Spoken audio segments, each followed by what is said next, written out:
சிறைச்சாலைகளுக்கு பொறுப்பான அமைச்சர் இந்த கருத்துக்களை நிராகரிக்கவில்லை. போதைப்பொருள் மற்றும் பாதாள உலக குழுவினரை ஒடுக்கும் செயற்பாட்டுக்கு எதிராக காண்பிக்கப்படும் எதிர்ப்பை போன்றே இந்த செயற்பாடுகள் அமைந்துள்ளதாக அவர் தெரிவிக்கிறார். நீங்கள் இப்பொழுது கௌபே வழியாக ஆன்லைனில் விளையாட்டுத்துறை மற்றும் இளைஞர் விவகார அமைச்சுக்கு இந்த கோணத்தில் இருந்து பார்க்கும் போது நாம் போதைப் பொருளுக்கு எதிராக நடத்தும் யுத்தமும் பாதாள உலக குழுவினருக்கு எதிராக முன்னெடுக்கும் செயற்பாடுகளும் எதிர்ப்புக்குள்ளாகி உள்ளன என்பது தெளிவாகியுள்ளது. எனினும் தேவைப்படும் இடங்களுக்கு விசேட அதிரடிப்படை மற்றும் இராணுவத்தை அழைத்து பிரச்சினையை நிவர்த்திப்பதற்கு நடவடிக்கை எடுத்துள்ளோம். உதாரணமாக நீர்கொழும்பில் நடந்ததை போன்று பாரியளவிலான உயிர் சேதம் நிகழ அனுமதிக்கவில்லை. அவ்வாறான சம்பவங்கள் நடைபெற்றதன் பின்னர் தொடர்ச்சியாக கண்காணிக்கும் செயற்பாடுகளை நாம் முன்னெடுத்தோம். எனவே சிறைச்சாலைகளுக்கு உள்ளேயும் வெளியேயும் போதைப்பொருள் மற்றும் பாதாள உலக குழுவினருக்கு எதிராக நாம் முன்னெடுக்கும் நடவடிக்கைகளினாலேயே இது உண்மையில் எதிர்ப்பாக காண்பிக்கப்படுவதை போன்று தெரிகிறது. முழுமையான சிறைச்சாலைகள் கட்டமைப்பும் செயலிழந்துள்ளதாக குற்றஞ்சாட்டப்படுகின்றது. இல்லை, எந்த ஒரு சந்தர்ப்பத்திலும் செயலிழக்கவில்லை. சிறைச்சாலை கட்டமைப்பில் பல பிரச்சனைகள் இருக்கின்றன. எமது அரசாங்கம் ஆட்சிக்கு வந்தவுடன் அந்த பிரச்சனைகள் தோற்றம் பெறவில்லை. இதற்கு முன்னர் இருந்த அரசாங்கங்களும் அந்த பிரச்சனைகளை உருவாக்கவில்லை. ஒரு அமைச்சர் மாத்திரம் இந்த பிரச்சனையை தோற்றுவிக்கவில்லை. சிறைச்சாலை நெரிசல் நாம் ஆட்சிக்கு வரும்போதே 29,000 பேர் சிறைச்சாலைகளில் இருந்தார்கள். எனினும் தடுத்து வைக்கக்கூடிய கொள்ளளவு 10,000 அல்லது 11,000 காணப்பட்டது. நாம் ஆட்சிக்கு வந்ததன் பின்னர் போதைப்பொருள் கடத்தல்காரர்களை கைது செய்வதால் தற்போது அந்த எண்ணிக்கை 40,000 அதிகரித்துள்ளது. அதனால் வசதிகள் குறைவடைந்துள்ளன, நெரிசல் அதிகமாகியுள்ளது. எனினும் அந்த நெரிசல் நேற்றோ அல்லது இன்றோ ஏற்படவில்லை. நெரிசலின் காரணமாக இவ்வாறு நடக்குமாயின் கடந்த 10 ஆண்டுகளாக இவ்வாறு நடந்திருக்க வேண்டும் அல்லவா? இவ்வாறான நிலைமைகள் ஏற்படுவதற்கு தற்போதைய நெரிசலும் ஒரு காரணம். மக்களின் சிரமங்களே பிரதான காரணமாகும்.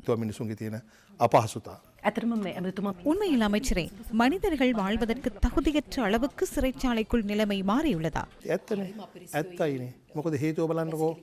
ஆம், அதற்கான காரணத்தை கூறுகிறேன். 10,000 பேர் இருக்க வேண்டிய இடத்தில் 35,000 முதல் 40,000 பேர் வரை இருக்கும் போது மலசலக்கூட வசதிகளும் போதாது அல்லவா? கடந்த வருடத்திலேயே இவ்வாறான நெருக்கடி ஏற்படும் என கணித்தோம். அதற்கமையவே தெரிவு செய்யப்பட்ட சுமார் 9 சிறைச்சாலைகளில் இடத்தை அதிகரிப்பதற்கான நடவடிக்கைகளை முன்னெடுத்தோம். புதிதாக சிறைச்சாலைகளை உருவாக்கி கொண்டிருப்பதன் மூலம் மாத்திரம் சிறைச்சாலை நெரிசலை குறைக்க முடியாது. எனினும் அந்த அளவை குறைக்க வேண்டும். 40,000 பேரில் சுமார் 10,000 பேர் மாத்திரமே குற்றவாளிகள். எஞ்சியுள்ள 30,000 பேரும் விளக்கமறியல் கைதிகள்.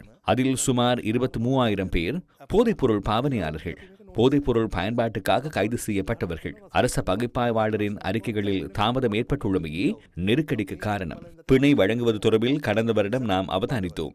அரச பரிசோதகர் திணைக்களத்தில் 118 வெற்றிடங்கள் இருக்கின்றன. பிரச்சனைகள் ஏற்படும் என்பதை அறிந்தே இவற்றை நிரப்புவதற்கு கடந்த வருடத்தில் நடவடிக்கை எடுத்தோம். எனினும் கடந்த ஜூன் மாதம் 1ஆம் தேதியிலிருந்து கிட்டத்தட்ட 70 பேரை பணிக்கு அமர்த்தினோம். அதேபோன்று கடந்த வருடத்தில் நாம் 4 போதைப்பொருள் பகுப்பாய்வு இயந்திரங்களை இறக்குமதி செய்தோம். அவற்றில் 2ஐ ஆகஸ்ட் மாதத்தில் பெற்றுக்கொள்ள முடியும். இதன் அர்த்தம் என்ன? நாம் அனைத்து விடயங்களையும் முன்கூட்டியே அவதானிக்கிறோம், நடவடிக்கை எடுக்கிறோம். இதற்கு முன்பு இருந்த அரசாங்கம் சரியான அதிகாரிகளை நியமித்திருந்தால் இன்று இவ்வாறான நிலைமை ஏற்பட்டிருக்காது. பிணை விண்ணப்பத்தை கூட சமர்ப்பிக்க முடியாமல் 1 வருடம் வரை விளக்கமறியலில் சிலர் இருக்கிறார்கள். அதுவே தற்போது ஏற்பட்டுள்ள பிரதான நெருக்கடி. பிணை விண்ணப்பத்தை சமர்ப்பித்ததன் பின்னர் எவ்வாறும் அந்த முறைமைக்கு 4-5 மாதங்கள் செல்லும். தற்போது நாமும் அதனை திருத்தியுள்ளோம். அந்த திருத்தத்தை கடந்த வருடம் ஆரம்பித்தோம். தற்போது அந்த திருத்தம் நிறைவடையும் தருவாயில் இருக்கிறது. அதில் சில போதைப்பொருள் தொடர்பான வழக்குகளுக்கு பிணை வழங்கும் அதிகாரத்தை மீண்டும் மேல் நீதிமன்றத்திற்கு வழங்கியுள்ளோம். சிறைச்சாலைகளுக்குள் இருக்கும் நெரிசலை குறைக்காமல் அவர்களின் மனிதுரிமைகள் மீறப்படுவதை தடுப்பது கடினமாகும். எம்மால் அவர்களுக்கு தேவையானவற்றை வழங்க முடியாது. எனவே நெருக்கடியை குறைப்பதற்கு இவ்வாறான சில நடவடிக்கைகளை எடுத்துள்ளோம். சிறைச்சாலை கட்டமைப்பு செயலிழந்துள்ளதாக கூறும் தரப்பினரிடம் கேள்வி எழுப்புகிறேன். இதற்கு முன்னர் இருந்த அரசாங்கம் என்ன செய்தது? 3வது விடயம், சட்டங்களால் போதைப்பொருள் விநியோகத்தை மாத்திரமே எம்மால் தடுத்து நிறுத்த முடிந்துள்ளது. நான் மீண்டும் கூறுகிறேன், சிறைச்சாலைகளுக்குள் ஏற்பட்டுள்ள பிரச்சினைகள் முறைமைக்கு அமையவே உருவாக்கப்பட்டுள்ளன.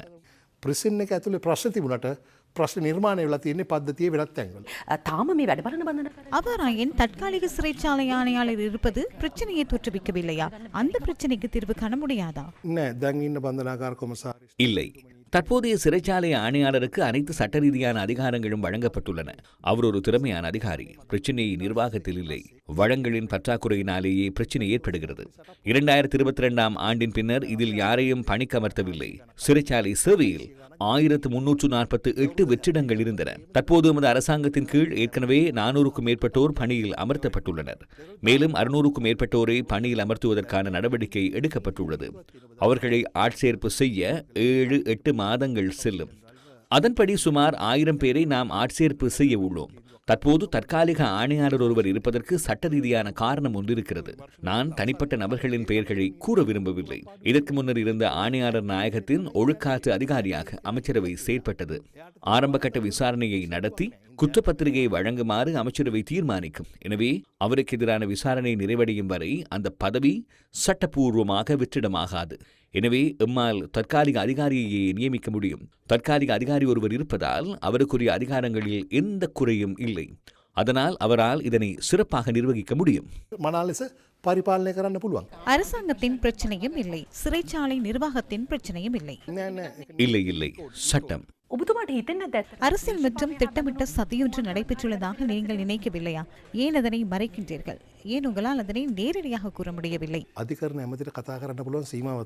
அமைச்சராக இருக்கும் எனக்கும் பேசுவதற்கு எல்லை இருக்கிறது. எனினும் அந்த எல்லைக்குள் இருந்து கொண்டு பார்த்தாலும் சாதாரண மக்களுக்கு தெரிவது எனக்கும் தெரியும். பெரும்பாலான சந்தர்ப்பங்களில் உறுதிப்படுத்தப்பட்ட தகவல்களை மாத்திரமே கூறுவேன். ஏனையோரை நான் குற்றம் சாட்ட மாட்டேன். எனினும் நீங்கள் தொடுத்த கேள்விக்கு பதிலளிக்கிறேன். சமூக வலைத்தளங்களில் நான் பார்த்த தகவல்களையும் எனது தனிப்பட்ட கருத்தையும் கூறுகிறேன். ஏதேனும் ஒரு பிரச்சனை ஏற்பட்டவுடன் உறவினர்கள் எவ்வாறு சுற்றி வழிக்கிறார்கள். அவ்வாறானதோர் சம்பவம் நடைபெற்றதன் பின்னரே அங்கு அனைவரும் வருகை தருவதற்கு ஆரம்பிக்கின்றனர். மகர சிறைச்சாலை சம்பவம் நடைபெற்ற போது எனக்கு சில தகவல்கள் கிடைத்தன. அதாவது எனக்கு தகவல் கிடைத்து 10 நிமிடங்கள் நிறைவடைவதற்குள் வேறு கட்சிகளுடன் தொடர்புடைய யூடியூபர்கள் அங்கே இருந்தனர். எனவே அவ்வாறு நடக்க முடியுமா? அவ்வாறு எப்படி நடக்கிறது என எனக்கு தெரியவில்லை. ஒரு பிரச்சனை எழும்போது அதற்கான உடனடி காரணத்தை கண்டறிய முடியாவிட்டாலும் ஏதேனும் ஒரு சதித்திட்டத்தில் அல்லது வெளியிலிருந்து இயக்கப்படுவதன் சாயல் சாதாரண மக்களுக்கும் புலப்படுகிறது. எனவே அவ்வாறானதோர் விடயமே எனக்கும் புலப்பட்டது. சாமானிய மனசට ගෝචර වෙනවා.